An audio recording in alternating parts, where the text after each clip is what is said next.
Welcome to Down the Line. So today we were taking a look at the Happy, and this is a new model from Channel Islands, Brit Merrick.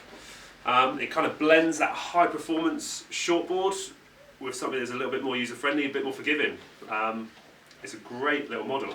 So it's kind of got a flatter kind of entry rocker and blended with like some extra foam up in the front half of the board. And this just gives great paddleability, and it also gives a nice forgiving feeling off your front foot. It's easy to generate speed, and it just gives a real nice feel to this board. Then looking at the rails, it's a really nicely refined high performance rail, a bit more lift in the tail, and underneath we've kind of got like a deeper single into a double concave that kind of flattens off the tail. All these factors combined just give you a board that has got that really high performance element, but it's also going to go well kind of when the waves are a little bit slacker or not quite lined up and really steep. It's a really nice forgiving kind of, it's a blend of forgiving and performance. So yeah, it's a real little winner, especially for kind of our UK waves. I think if you want that high performance shortboard that maybe you don't have to have the most perfect day to get it going, then I think this thing is a really, really good choice.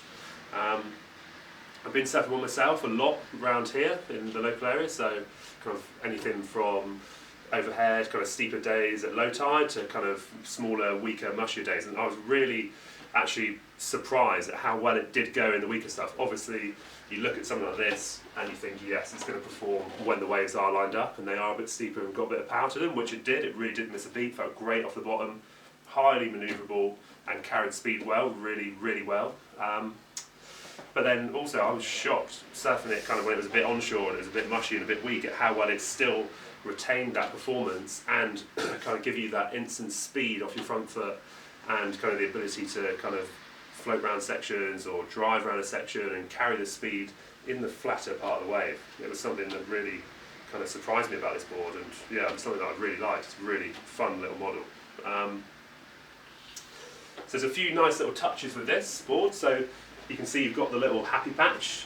We had Brit Merrick in the shop with us a couple of months ago, and he was explaining about how this came to be a part of the board. So they've been testing a lot of boards at Kelly's wave pool, and he said they were kind of noticing, because it's such a mechanical wave and you can really fine tune your equipment, they were noticing that some of the carbon tail hits, although they provide strength, were actually stiffening up the tail a little bit too much. So they've actually replaced that on this model with this new E-cloth, which has got a lot more flex. It's still stronger, and it's got a lot more, allows a lot more flex in the tail. So there is E-cloth on both sides of the board. The little blue patch is kind of just something that's unique to this model and more of an aesthetic thing, rather than it is the same E-cloth on both sides of the board. So when it comes to fins, the board that I was surfing was in FCS. I used a range of different fins. I used the Performer, they felt really good. I've got to say my favourite were the Merrick thruster set in a large. That's kind of for my size of fin. What can you say about the AM template? It's an amazing template. Works really well in a wide range of boards, and I think in something like the Happy it is the perfect fin choice, so that's what I'd recommend. Equally, if you get it in futures, I think the AMs are probably a way to go.